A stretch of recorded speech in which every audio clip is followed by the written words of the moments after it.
morning mayam, takheli miselna mukahana. Good morning mayam, happy Sunday.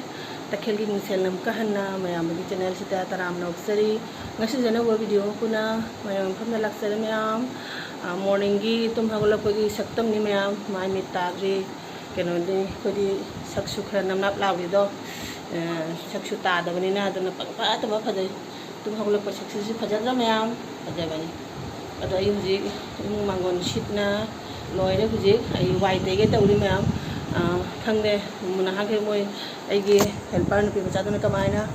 moi suram mi ba khangde moi di expert ni na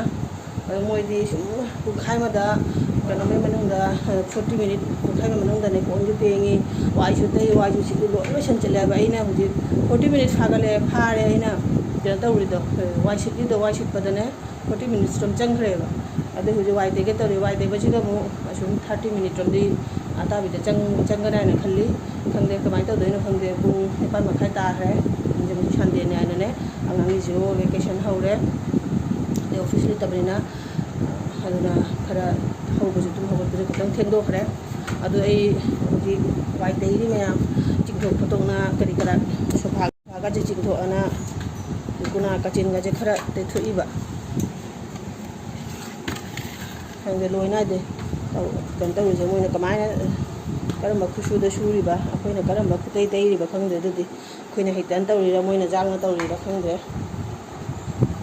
loina gi de aina sitpa aina dai ba dudi moi jam jange ba sum pu khai manung da te so photo na lotion na moi sum lotion chakhiya ba khoina khangde na hitan tawri ba khududi khangde na am lotion la khige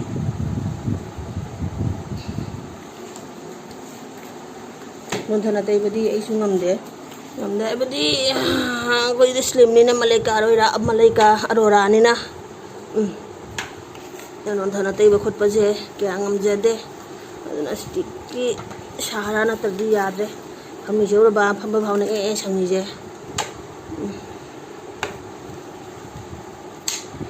am lo shala khige lo shala ga ibu mai thalo raga muka thengarasi thengre ma'am की थबक लोइना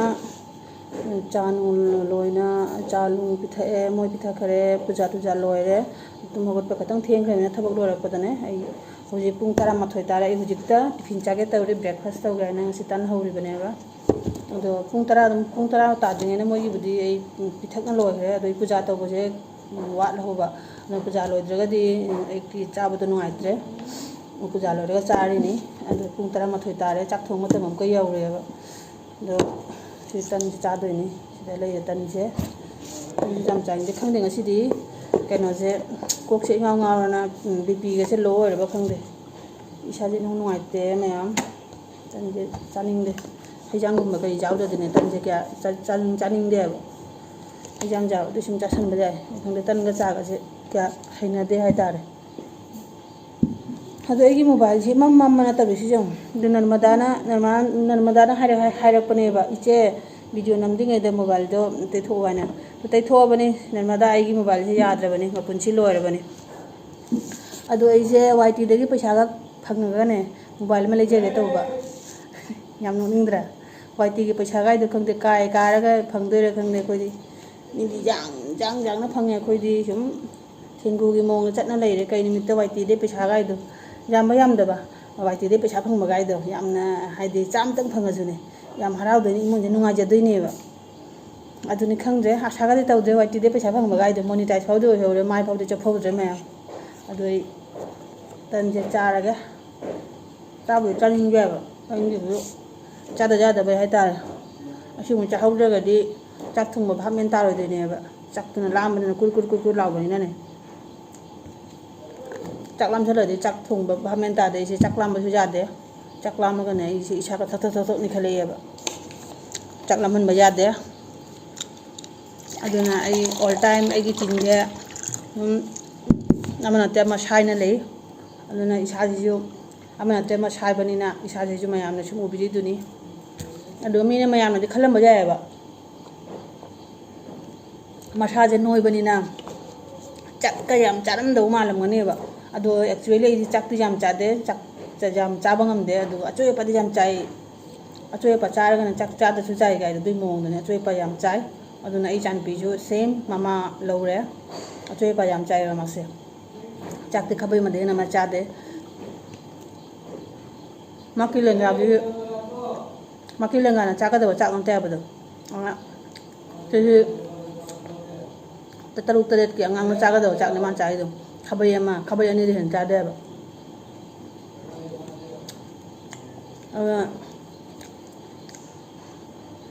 ये all time सुम तीन जे वाता बनी ना अमन तेमा सुम साइना ले बनी ना चाकू चासन मजा दबा अरे पचंग जाम ngang चा चखम चखिया पोनम कौ नर सिम याम हा लेगा चाक थोंग मतम दा अहि कई न्यां थोंग जिबा खंगदे नमाजिंग बुदु नमाजिंग नि nga चा खरा तुनु ति nga चासन लुपसु हाउते जानिंग दे दा आयु सिगा जेरुम सु जानिंग दे हवाई मा थोंगा मा कई तौसि बा जेंग बा दिन जी मंग चले उती गुम थोंग या सुने ई चान पिजु उती हिना दे इसु उती हिना दे तो थोंगदबा इना हिनादमिना थोंनिंगदे हाइतारे अदो ngak thamaji ko hon chaktoga thangnabara khangna cheng budi khara khapkadaba lei yeng khapsira na ju khallimi chaksu cheng khappi dam chak thengdo ki da dam khalliba anda yeng ba jini to hale am ko na ni am thamaga thamai ko ha chana thakna tiffin kantong loi me am ka khalei ni si janam je handak nong chu bodu gani makhong je ne kina tawre makhong je kanjhal le haina bruna ta jaisal le haidoi ba khangre ne du tawre makhong khaning hai biri ba makhong khaning hai biri di chaw bodu thare na hangam jinam pham cha dana hauriba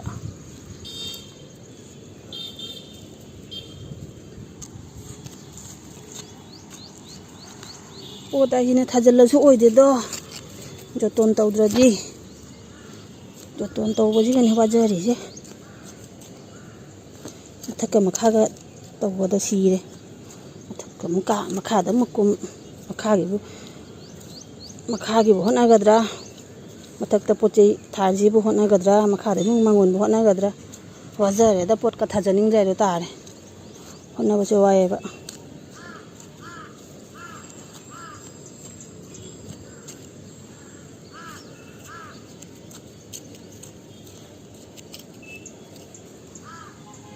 ning khai bi re si chandi kra hapta lati phadu ba chandi ju loi gre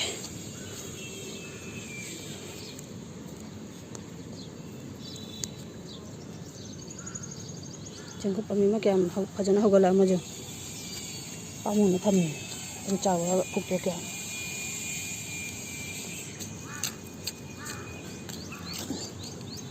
hi capsicum me ama जल्दी बदो हो रहे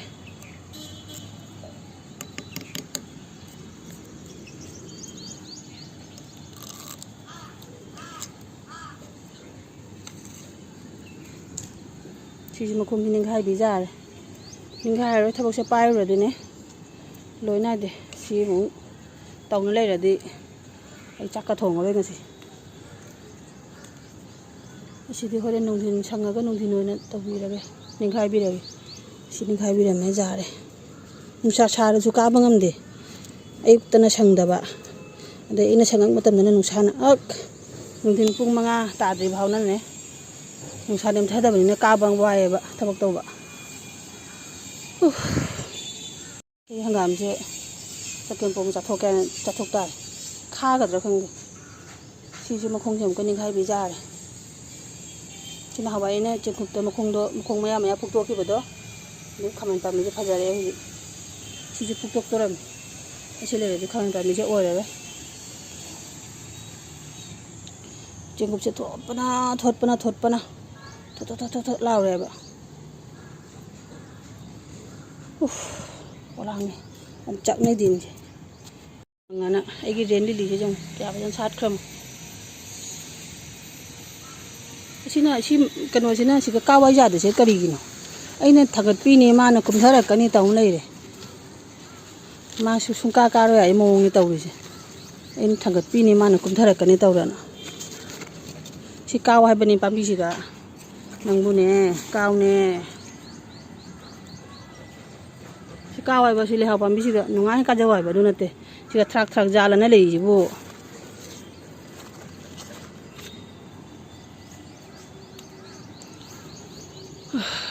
चकनरे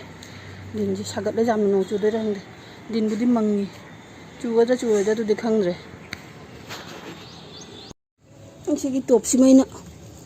खाली तौथोबा तुलसी पांबी मा थाजनगे आना तुलसी पांबी extra तुलसी पांबी लेते तुलसी मना कटकदब ओइदी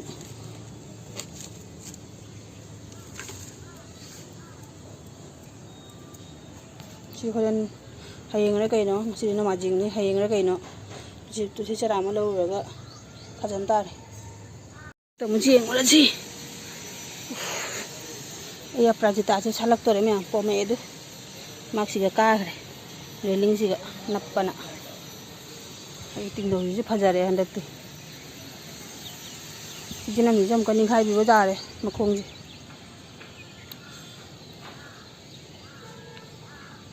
आई कनोजिना नापीने लोरेने आई तनिकोक्से हंदक्ति थत्पे हेनमनगिना चाव ngamdre हंदक लफुइरोनबा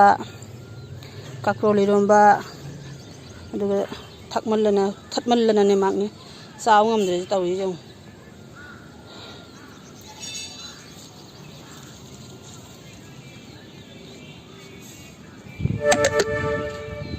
सेगी जेकुबसे मरु लौजारे मरु लौगे आइन थम्मीबा आइना मथंग चहिगी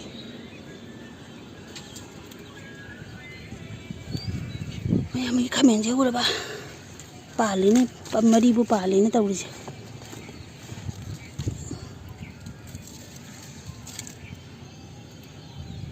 पांदी पांजारे सिमदि हेकपा जारानी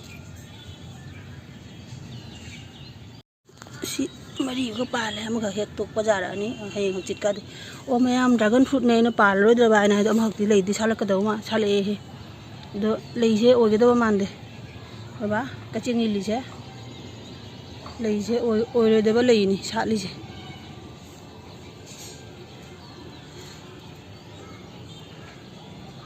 सी फिल्म तत्कदबा माले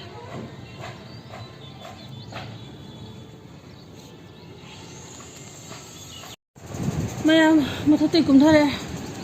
ngahak tipie tumna mulai thoke kanai manai no